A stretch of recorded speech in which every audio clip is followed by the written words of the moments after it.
IPMNation.com. Live from the Outpost Studios in Columbus, Ohio, you're listening to All Natural Being with Brian Brawdy. Brought to you by IPMNation.com. Get ready for the gong heard round the world. 10, 9, 8, 7, 6, 5, 4, 3, 2, 1.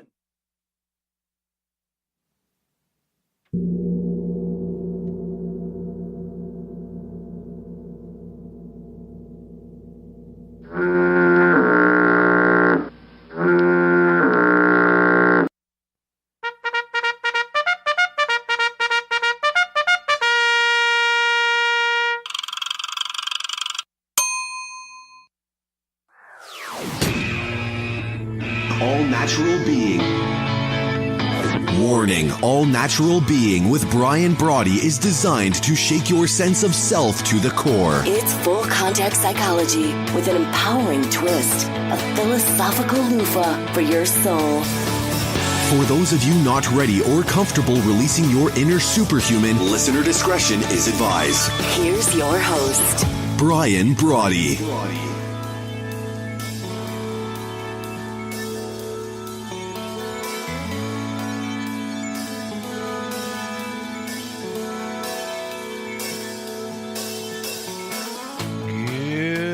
Good morning and welcome back to All Natural Being. As hard as it is to believe, we're in the closing 3 hours of our 24-hour, as we're calling it, the ramp up, the run up to the record. We're into our final 3 hours of that 24-hour marathon here at All Natural Being. And I want to thank my good friend Lee Rowley for hanging out with us last night and then again this morning.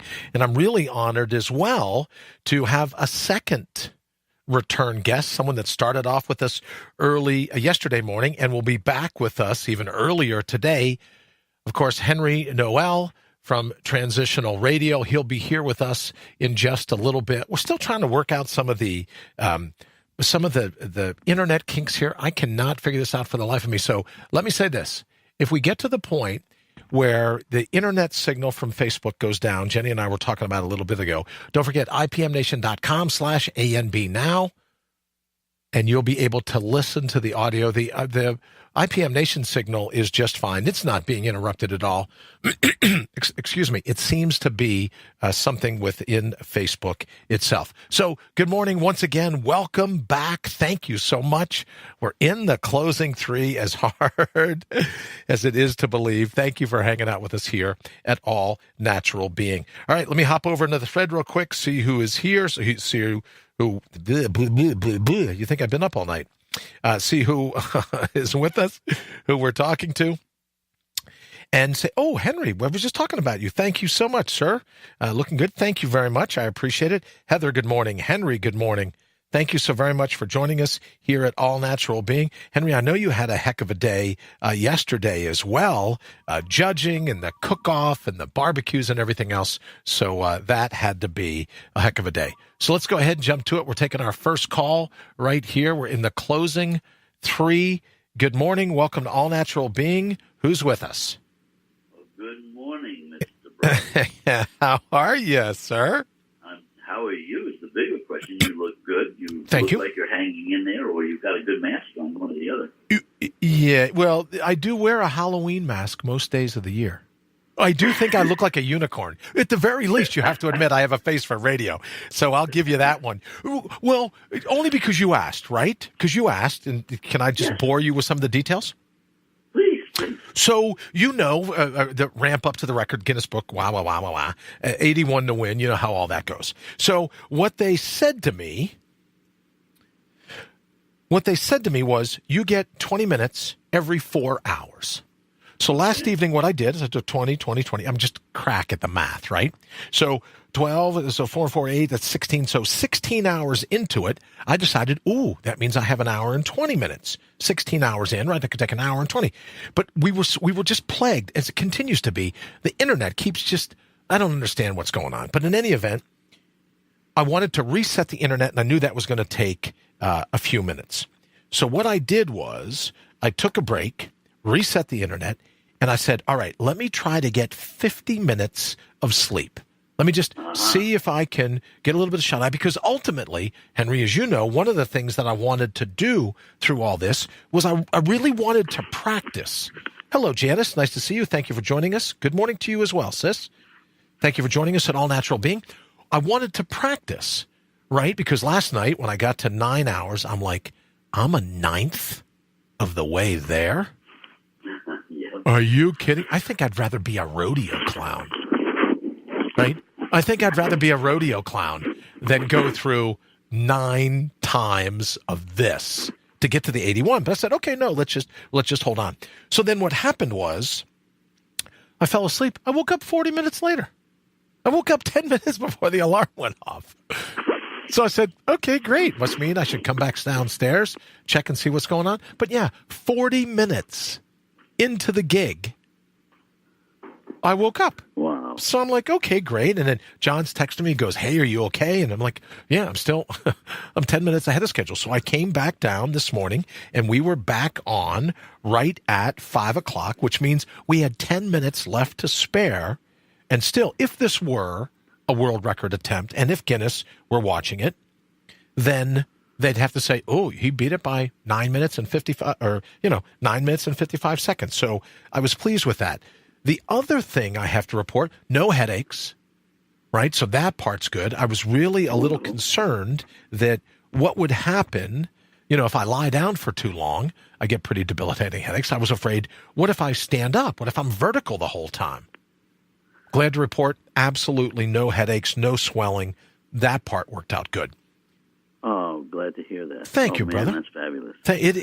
I had to tell you, I hate to make it always sound about my headaches, or always make it about that, but when I can go through a 24-hour period without a headache, I'm like a little kid at Christmas. I just am. I'm just like, it's absolutely great, right? Because I haven't had a headache in 24 hours. I don't know what I'm going to do. I might go hit a bucket of golf balls. I haven't decided. I'll do something exciting when I get out of here. So I've got that going.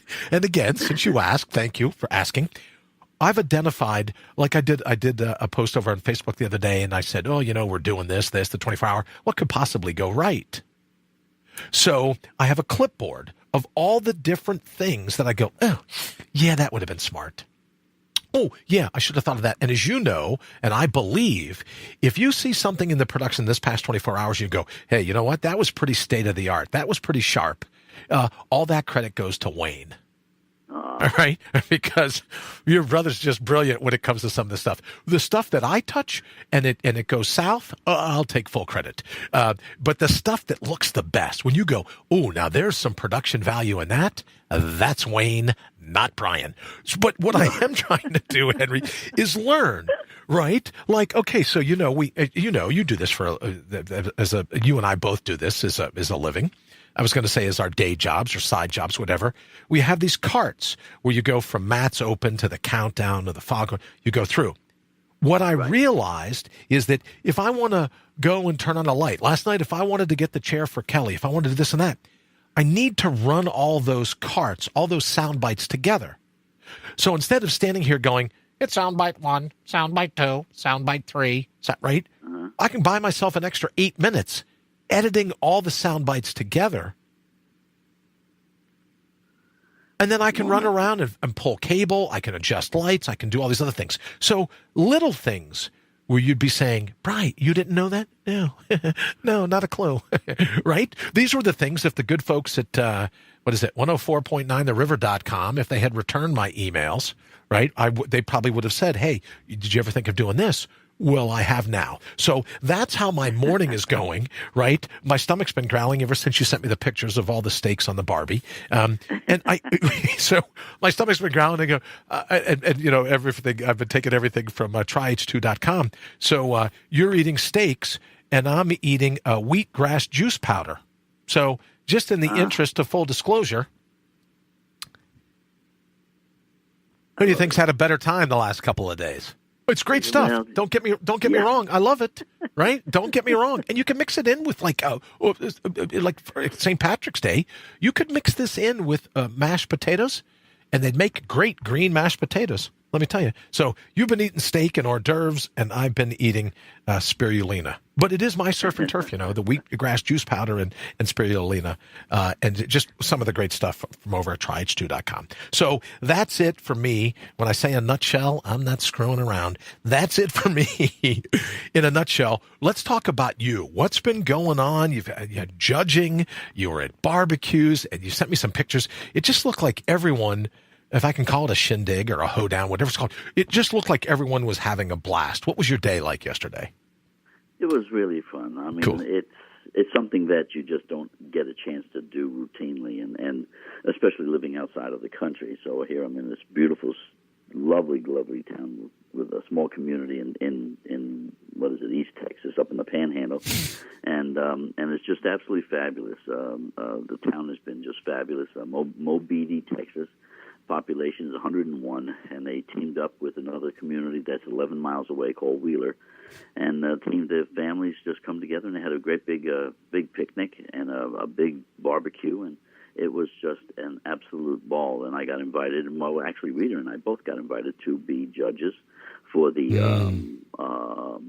appetizers, and it was really, I was so glad we didn't get invited to be the judges for the steaks, because that would have just been impossible. There was just so many entries, so many people in entering steaks for samplings, and there was just a ton of them. And in fact, when we got done doing our judging, they asked, "Would you mind staying and do this?" No, thank you. No, it's way too much. Well, I didn't bring a big enough belt.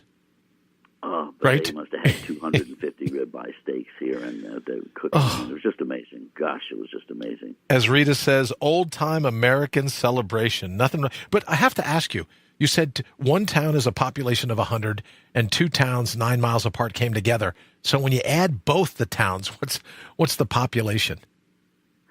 There was probably maybe 350 people at total. Okay, yeah. Very cool.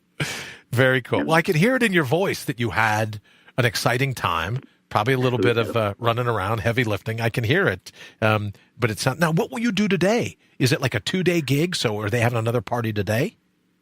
Well, it was actually, we started on Friday. And, okay. We did Friday, Saturday, and yesterday. Oh, wow. And so today is, it's actually get together with the family and spend some time talking and catching up, which we haven't had a chance to do, really. Very cool. And so we're just going to kind of kick back and relax today and just talk, play games, play some card games and just relax. Oh, good. So, yeah, it's going to be really kind of fun. It really is. I mean, it's cool. I mean, can you just think about going, to where you're living now, and you go down to the mall or wherever they're going to hold this big shindig or at some park, and the guy comes in with a monster truck. I mean, I'm sorry, but that there's the kid in me. Wow. That's a big truck. Oh, man, that's great. Well, I've been talking about you throughout the evening. And, we were talking yesterday about water filters from ProPure USA. We were talking about air filters from Pollentech. We were talking about watching your food. And I referred to you as my philosophical filter, right? Because we're worried about all the pathogens swimming. We're worried about all the pollen and pet dander and, bed bug wings, discarded bed bug wings and all the rest of the stuff that's up in the air. And I said, well, I look at Henry not unlike, right? I'm filtering my water, I'm filtering my air, I'm filtering out, I'm watching the foods that I eat, but I look at you and transitional radio as my philosophical filter. And I was talking about Paul about that last night, right? So that how is it? Do you suspect that people tuning in to transitional radio can start to look at you as that philosophical filter, right? When we talk about thinking reimagined, what is it that people can start to picture in their own minds that tuning into transitional radio, how's that going to filter out some of the impurities, if you will, the philosophical impurities that we're all exposed to? Well, I think it's just realizing that it occurs, that we are susceptible to so much out there, and I have to compliment. I was listening to Lee in this last hour, and I just love his direction. I love what he does, and the seriousness with which he does his writing. But we are so susceptible, and our egos are so open to direction, being sent in different directions, that advertising is extremely critical. I mean, we can be manipulated very easily with advertising, and that's mostly of what it's focused at. But Lee is just so great at making sure that doesn't happen. He realizes there's a need, and therefore then he fulfills that need, whereas the people that want you to buy the huge home or the fancy brand new car and all the stuff that you can't afford to buy and have to go into debt for, they create the problem, and then they present the resolution, and then they give you the solution, which is to buy this thing, where Lee doesn't go that route. And I respect him for that, because that's what's gotten us into this, part of what's gotten us into this mess that we're into right now. There's such a debt-driven society that, again, added stresses that we don't really need. So I think what transitional radio is simply to just open people's eyes to to become aware that this stuff is out there, really trying to attack you as much as it possibly can. And that's really what we're trying to do. And then, of course, giving you ways on how to not do that. You keep talking about being thick-headed and thin-skinned. It's just a way of thickening your skin a bit and eliminating the reasons you even have to worry about that. Sure. We don't need the name-calling. We don't need all of these identified titles and labels and all of these things. But we seem to need them at the moment, and I'm just trying to get through and show people that with transitional radio, you don't need that. We can work around all that stuff. And I would say, and going back to it, you're absolutely right about Lee. Your first point, absolutely right about Lee. And what I dig about him is he walks the talk. We get a chance to hang with Lee, and he'll be serious, and then all of a sudden, out of the blue, but without even expecting it, he'll say something that's just so freaking funny that I look at him and go, did you just say that? Right? So he's the blend of it. And then when you talk about transitional radio, and as I listen to you, I keep going back to the thought we had yesterday, the discussion we had yesterday. You're not suggesting, you're not talking, you wouldn't dare imply that someone should eliminate their ego. You're just asking them to illuminate the tricks, the chicanery, right? The tactics of the ego. You couldn't illuminate no more than you'd ask someone to cut off an arm. Oh, Bri, can you pull a Van Gogh and cut off an earlobe for me? Well, I would for you, but, anyone else, right? You'd be like, I don't want you to cut off an appendage. Oh, that's okay. Have you ever seen my ears? I could use some work, right? So I don't mind if I cut it off in advance, right? But you're not asking that. You're saying, I don't want you to eliminate it. I want you to illuminate what it's trying to do, how it's playing you like a sock puppet, how it's playing your mind like a marionette. And darn it, don't you deserve better? That's what I love about transitional radio. That's what I love about your work, is that you're not suggesting get rid of anything. You're just suggesting, why not wake up to the ridicule that your own ego subjects you to because it stayed longer. You've left it. Talk about a puppet government, right? Yes. It's a puppet government. You've left it in power too long. Well, now it's time to throw a coup, a cognitive coup. Right? You and I we're talking about throwing a cognitive coup, and we're going to overthrow an outdated ego. But now, in fairness, I've been up for 24 hours, right? But I'm saying we call for a cognitive coup, overthrow an outdated ego, and then everyone can experience the enlightenment that's already theirs. Nothing to get. No baubles, no trinkets, no carrots at the end of the stick. You're already enlightened. That, to be honest with you, that's what I dig about transitional radio. Well, it's really taking what we have. Thank you very much, by the way. You're welcome, brother.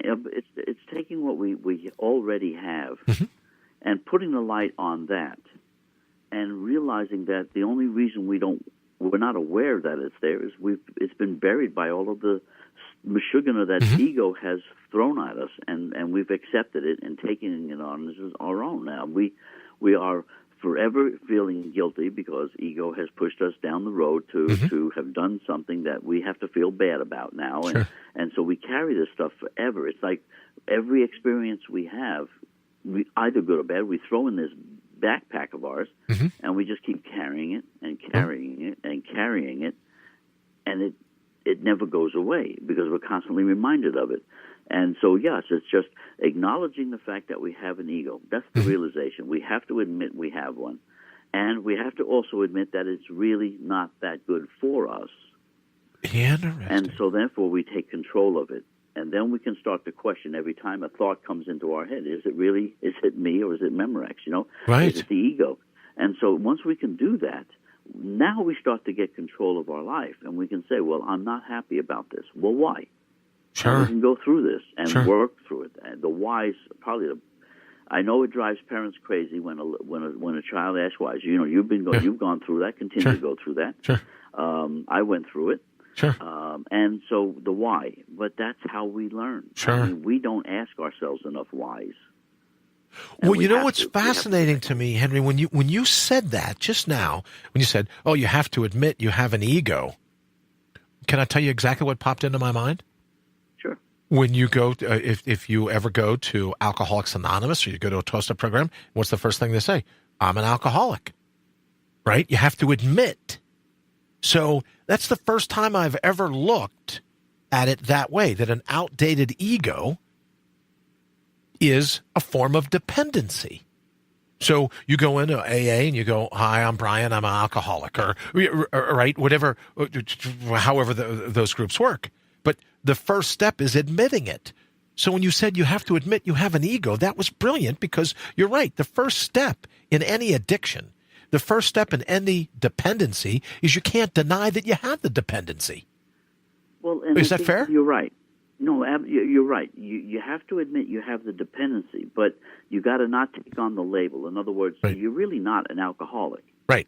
You have an issue with alcohol, and once you get that relationship, you eliminate the title. Great point. And you don't own it. I mean, see, that's the problem. All of our programs that we have out there create ownership for you. So now, along with everything else, I'm an alcoholic, or I'm a sex addict, or I am a cocaine addict, or I'm Sure. a chocoholic. That's not who you are. You Right. simply you're a human being that has a propensity Proclivity. to Sure. turn to alcohol when anything gets in your way. And so it's working through that. Again, and that's part of ego. Ego is making you think that's just like, being a Democrat or Republican. These Sure. are titles. We're not either one of those. We're Right. simply a human being. Right. And, And, you made me think about it, like when someone says, "Well, I'm a Democrat," or I'll put it on myself so that no one thinks I'm being pejorative to them. I'm a libertarian.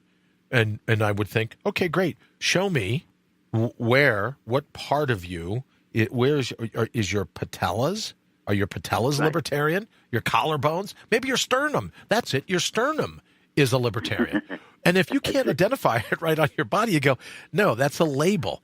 You called it a gunny sack last night, which I thought was really kind of creative. A gunny sack, right? No, that's just more baggage. You're busy being a philosophical Sherpa for your ego. The satellite office of the collective ego, which is the mania, the mashugana, the binge thinking of the marketplace. That's it. And see, all I really would love to see happen through transitional radio is that we start to identify these things. That Sure. We're not all those titles and all those labels. We're family. We are all brothers and sisters throughout this world. I mean,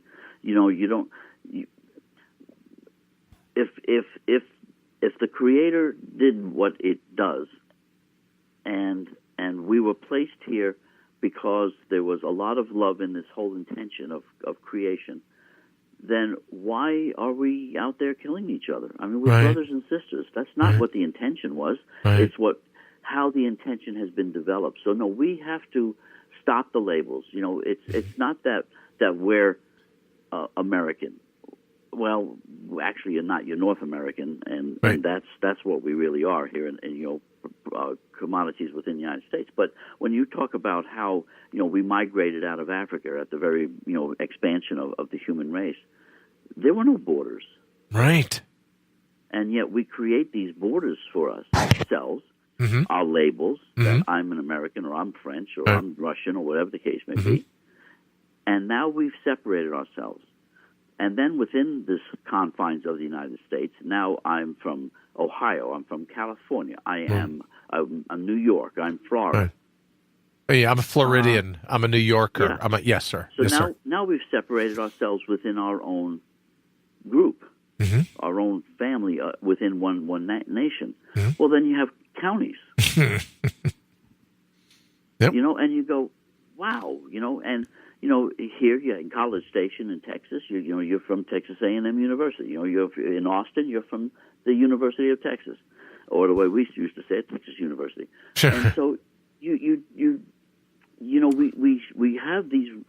Ego has been so fired up to convince us that we have to be separate. We have to be an individual, down to the individual slot. I mean, we now have, having spent time with my grandsons back in New Mexico before coming here, we were talking about gay and lesbian, and we were discussing the definitions that the millennials now have for this. And my grandson informed me that transgender people who like a transgender person, they're creating their own names for these.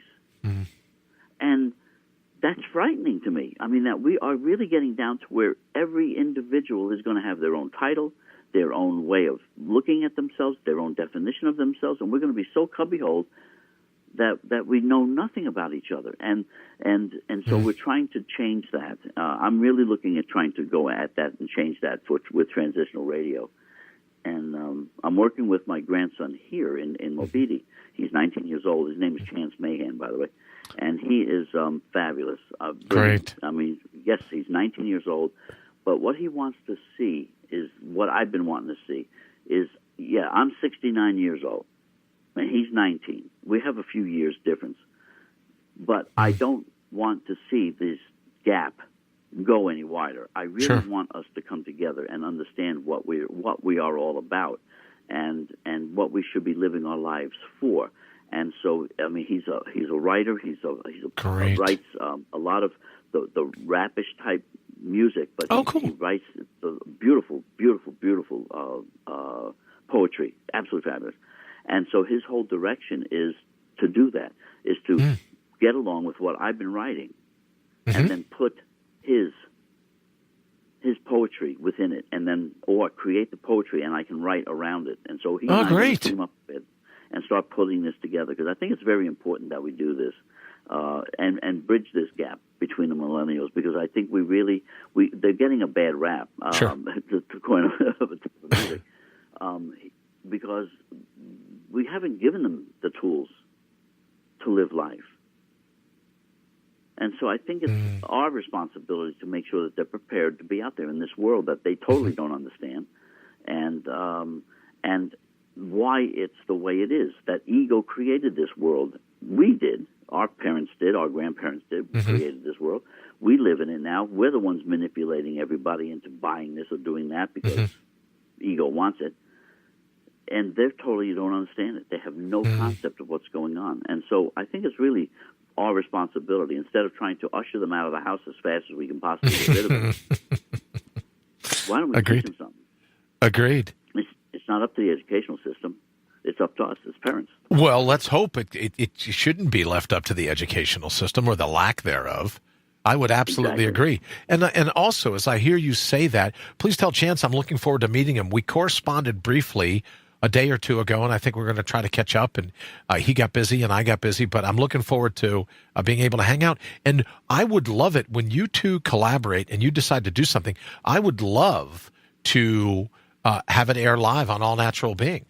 If it's something that you're going to write, maybe it's like a poetry ping pong match where you fire something across the net, he fires something back, right? We could do something like that. I would love it to have you all come on and just go, okay, great. We're working on this riff. We're working out this new idea, and go from there. Because I have to tell you, you and I have discussed this before, where you start to look at the ego as a parasite, a parasite that's outstayed its welcome.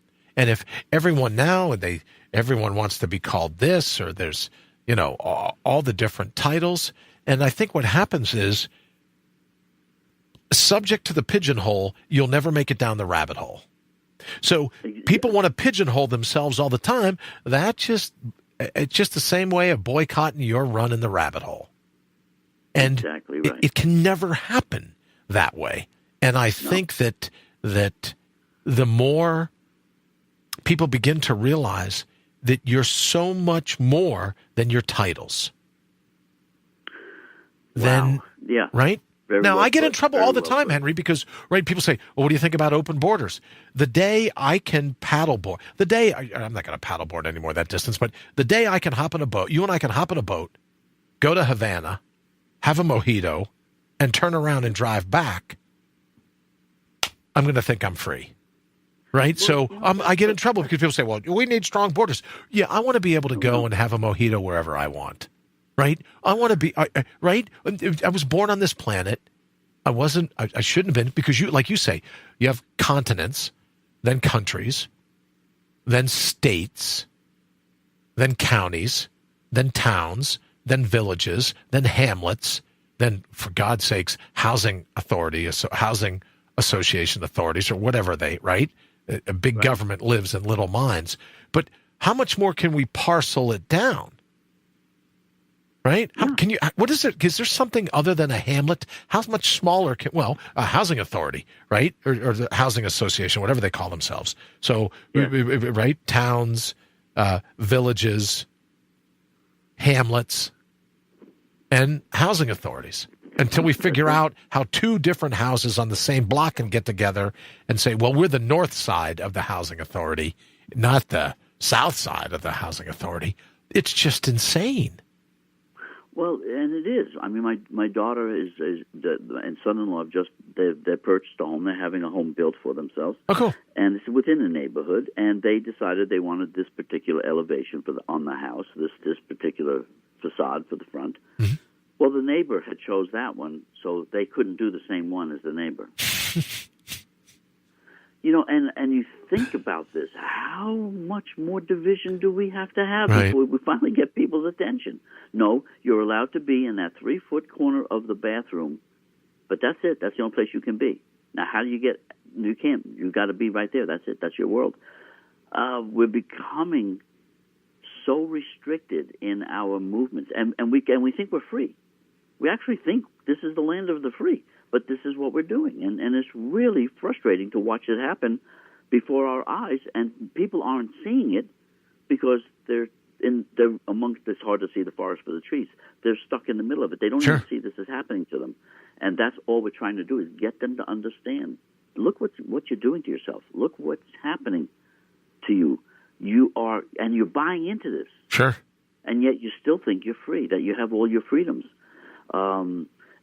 It's been a very hard write. I'm working on a paper now on freedom, and asking people, how do you define it? How do you see yourself as free? Why do you see yourself as free? Explain it to me so I can understand. Sure. Because I don't see any of us as free. I mean, we're so hamstrung. I mean, like you said, First Amendment, you can say what you want to say. Well, you can't, because there's political correctness now. Right. Or you get accused of false news. Right. Or is it false truth? I'm not. Yeah, whatever. Yeah, tomato, right? Yeah, no, absolutely. So where are we free with the First Amendment? I mean, and when you lose that one, you've lost. It's already over, and so we can't. I really am a firm believer, in dissonance, people standing up for themselves, and it can be peaceful. It doesn't have to be radical, but I think people have to start standing up for themselves. And the problem is, I don't even think they realize they have to start standing up for themselves because they're losing everything that they've got, everything that they could potentially have. Oh yes, you can spend more money, not a problem. Go for it. Sure, but you're not free. Not as free as you think you are. Well, it's a lot like that. You see Antifa, and you see all these protesters, and they're wearing black hats and masks and sunglasses and everything else. How free are you if to exercise your freedom of speech, you can't even show your face? You have to hide. You have to hide. How free are you? Oh, I'm free. Yeah. Oh, really? No. Yeah. Oh, yeah. Well, how are you free? Well, because I get to show up, and I wear my mask and my glasses. I put my hat on backwards. I do this and that, and I protest. Wait a minute. You're dressed. How free can you actually be? That's right. That's it. And, and then to take people because you're born here in the United States. That's wonderful. You may live here. You may not choose to live here. You may be in different places around the world, like I am. Or but where you were born, you were born. And so, why are you judged because of where you were born? Because somebody set some border. Right. Well, and couple that with that too, that you had no say in where you were born. No, you had really no say, don't. right? You have absolutely no say. Yep, that's absolutely true. And so here we take a border and we identify it and give it a name, some country. So now you become part of that country. And therefore, now because of that country, I'm going to give you a flag so that now you can wave the flag in pride and all of that sort of stuff. Oh, but if I'm running this country and I decide I really want to go to war, well, I'm taking you, I'm taking your children, and we're going to go to war. Well, for what? I mean, what are we doing that for? I always thought when I was first getting into this, I thought about the concept. You want to see war end. Don't count on us guys. I mean, because we really don't we have this fighting thing in us anyway. But when the women stand up and say, you know what, you're not taking my children. Right. I don't care what your law says. I don't care what you want, but you're not taking my kids. You want to fight, then you go pack your bags and you go over there and we'll set up a boxing ring and you can go beat up Mr. Putin. Or you can go beat up somebody else. And there's your war. It's the only things that all of the conflicts and the fighting that we go through, the disagreements we go, is what? It's corporate. It's religious. It's political. I mean, think about it. There's only a set, or it's economics. There's only a handful of reasons to go and fight with somebody else or to disagree with somebody else. And if you just simply eliminated the greed, you probably wiped all of those out. Well, it's great, but what's interesting to me is when you said that, the word that kept popping into my mind was pride. Yeah. And people go, well, pride's important. Well, right up until Pride's it's ego. not important. It's ego. Yes, exactly. And if you go, I have a sense of pride that has nothing to do with the labels you're trying to give me. That's it. Right? And it's not, yes, exactly. And they're ideas. These are not factual things. These are ideas. Right. We were born in the United States, and so we are, we identify ourselves as North Americans or Americans, and then we're pumped and pumped and pumped with all of this pride. We feed the ego to fight for this and to defend this and to lay it out across the world as the best way to live a life. And this is but yet when another country does that, we go crazy. How dare you? Well, when another person with all the does that, right? Even when another person, you can break it down to even at the micro level, your own mind. Like you said, the people across the street had the housing, the facade built the same way, but now your daughter can't get that facade. So it's even down to the level of individual people. Yes. Well, why can't they? Well, because we don't want any houses to look unique. Why is that? Well, we want our house to look unique. Well, your life is unique. Your DNA, the color of your eyes, the fingerprints on your hands, you are unique. Oh, no. No, I need to be more unique. How can you be more unique than unique? How does that? What's the math behind that? Can you help me? I don't have my slide rule. I don't have my slide rule with me. How do you measure something like that? Yeah. How can you be more unique than unique? And, I need a different house to show everyone that I'm unique. I have to have this title. Yep. Right. Exactly. Right. Or I'm going to be identified by this color, or I will be, by the clothes I wear. I wear a turban, or, it's by the color of my eyes. I mean, you're right. I mean, it's ludicrous, and we do this to ourselves, and that's all transitional radio is trying to do, is to point out all of these ridiculous parameters with which we have to identify ourselves. And that's all because we put ourselves so many different cloaks on us. We've lost sight of who the heck we really are. Well, when you say that, it makes me think of antiquing. And if you've ever gone and you look for an antique and you say, oh, here's a dining room table, and you go, oh, that's really, look at the woodwork, that's really something. And then you take it home and you get it back and you take off a layer of varnish, you take off a layer of shellac, you take off a layer of paint, and then you use your belt sander to do what? To get down to its natural grain, right? To get down to exactly, it's natural grain, right? It's core. So that's you. But you've been covered with shellac, you've been covered with varnish, you've been covered with paint, you've been covered with tie-dye, whatever it is. The all natural grain in the wood that you're looking for is already there. Your enlightenment is already there.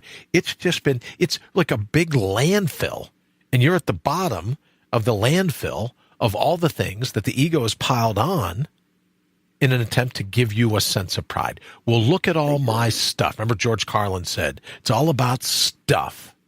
That's right. Right? So when I talk to you about you being a philosophical filter, it's just, right? Just like the Polentech filter. Stuff's ricocheting around the room while the filter grabs it before it even gets to the guts of the fan. Yes. Well, a philosophical filter grabs everything ricocheting around before it even gets to the guts of your gray matter. That's right, and you're right, and I never really looked at it that way, but you're right, and it's really trying to stop the impact of all of this. If we stop taking ownership of it, then it doesn't impact our lives in the negative like it does now. Sure.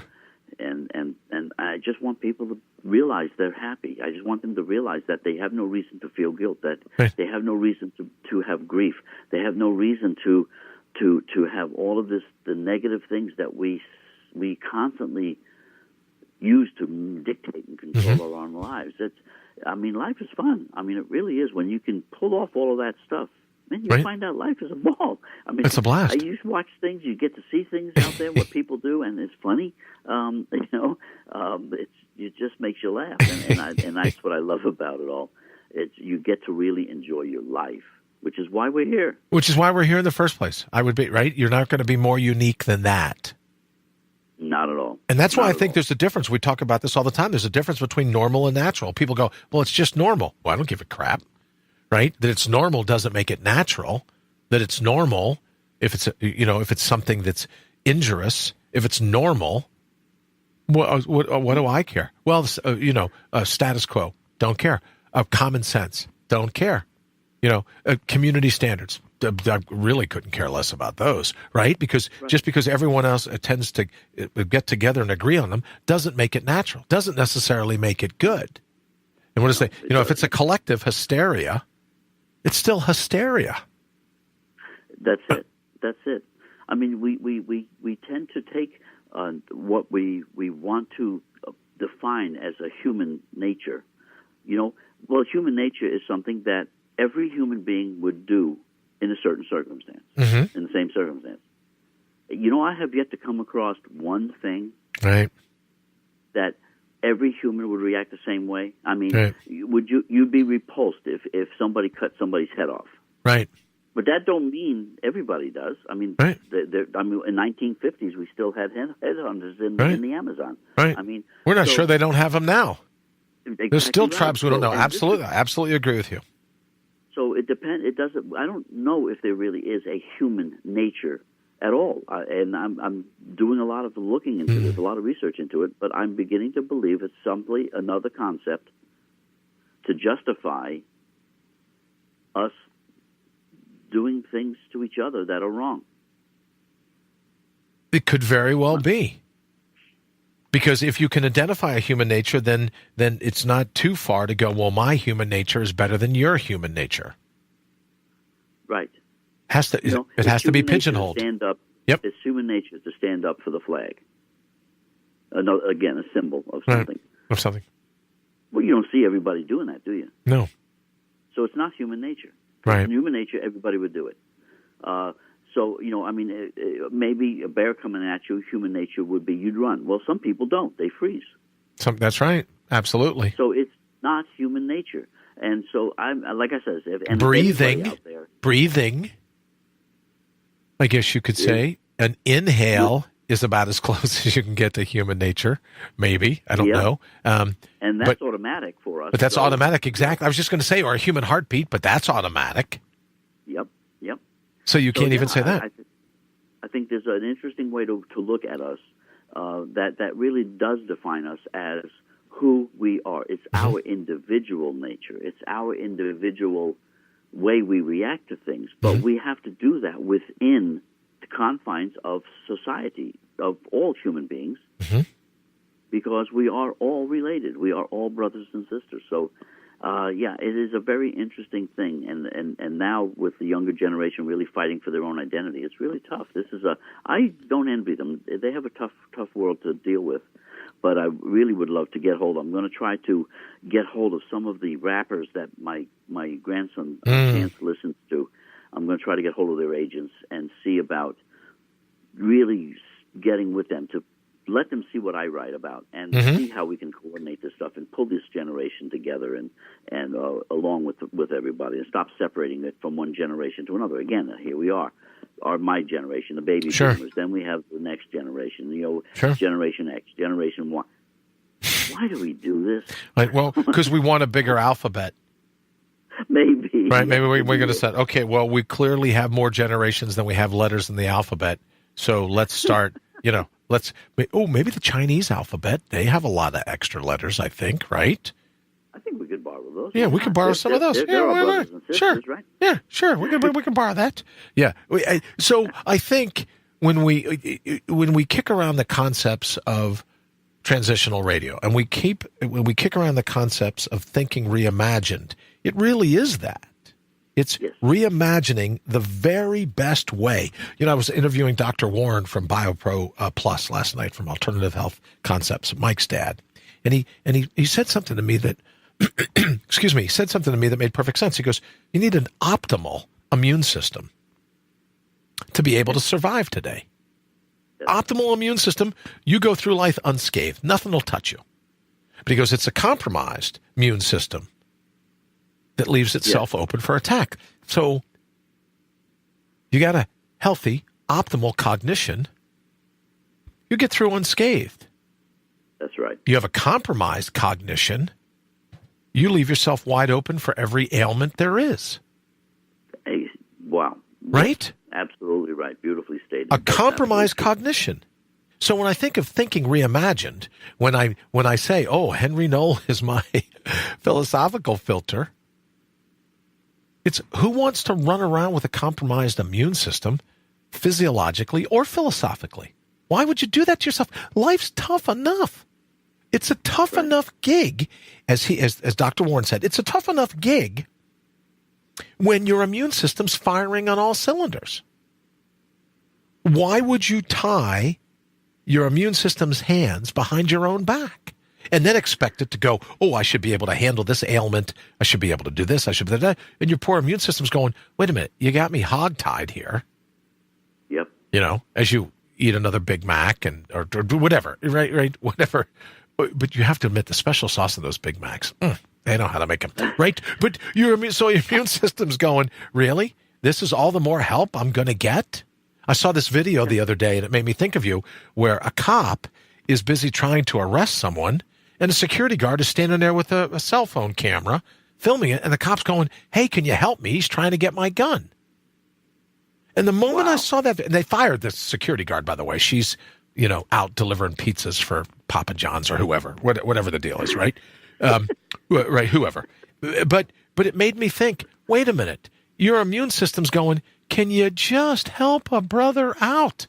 Can you just help a sister out? Whatever, right? Can get just, hey, little bit of help here. Can I have a little bit of help? Looking for an assist, right?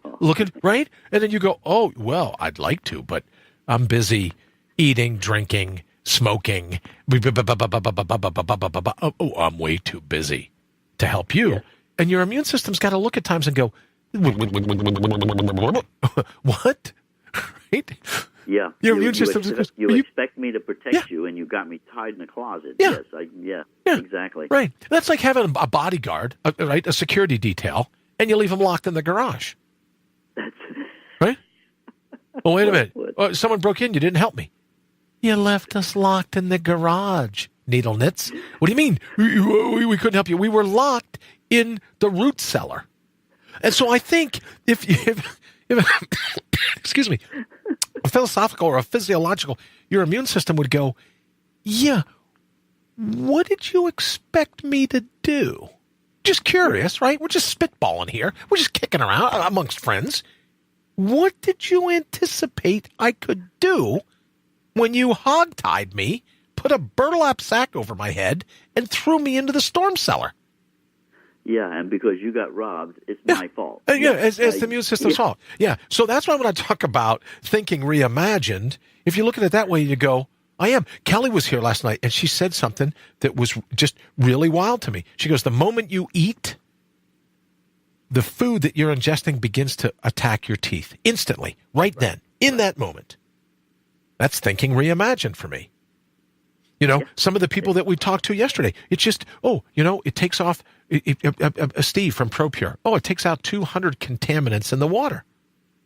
See? I go, I didn't realize there were 200 contaminants in the water, right? That's thinking reimagined.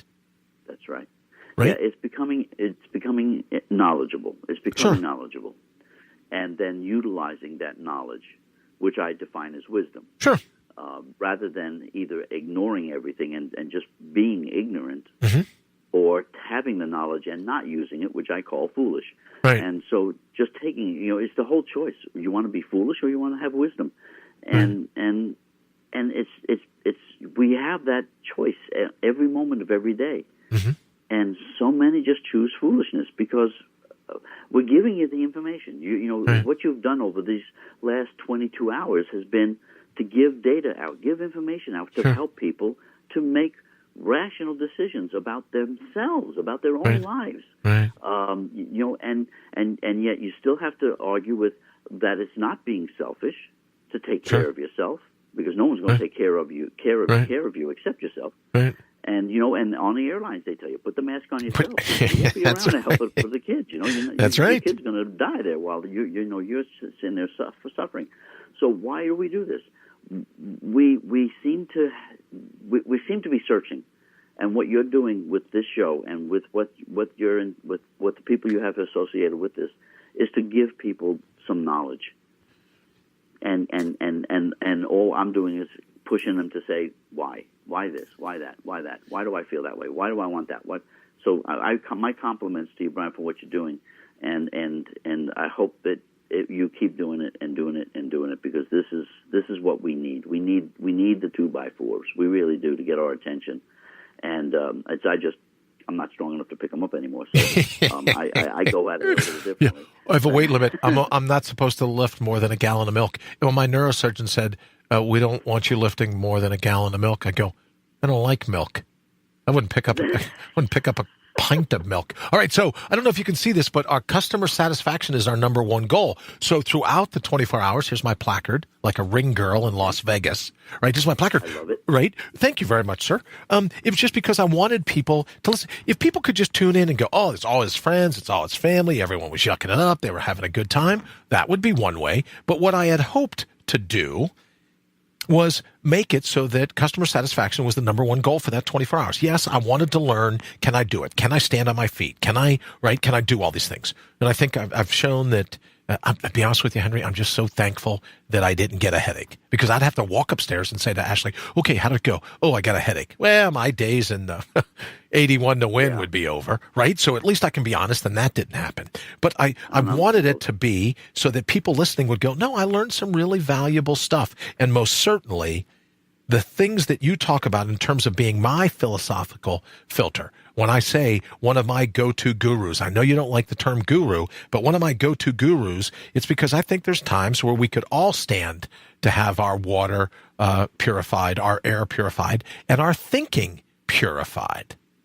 Absolutely. Right? And that's why I applaud you for everything you do. All right, brother, I promised I wouldn't hold you past the top of the hour. We're getting ready to go to a quick break. We're 2 hours left. So what are you going to do this morning? You're probably not having steak for breakfast, I would think. What are you going to do this morning to kick off your Monday?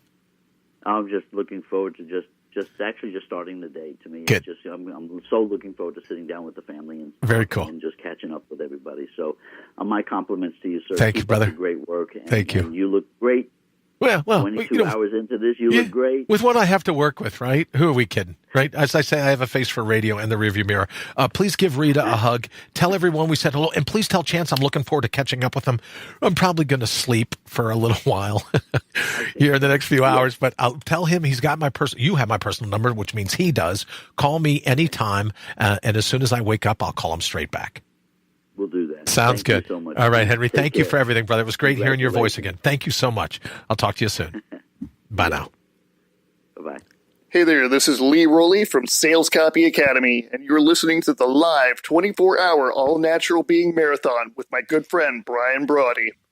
Keep your mitts off that browser tab because Brian will be right back after this short break with another solid hour of all-natural shenanigans on All Natural Being. You know, Stay tuned. I know every time he's going to say, keep your mitts off that browser tab, and I chuckle every time I hear it. Lee, thank you very much. All right, we're going to run to a quick break so that I can check and make sure that I still have a voice. We're going to do this quick, and we'll be back in our closing 2 hours. A very, very, very, very special guest, someone very dear to me, following up someone that was very dear to me. I've got 3 really great friends in a row this morning. And followed up by Ashley. So 4 people that are really special to me, all kicking off my final 4 hours. So thank you so very much. Stick around. We will be back in just a moment. IPMNation.com.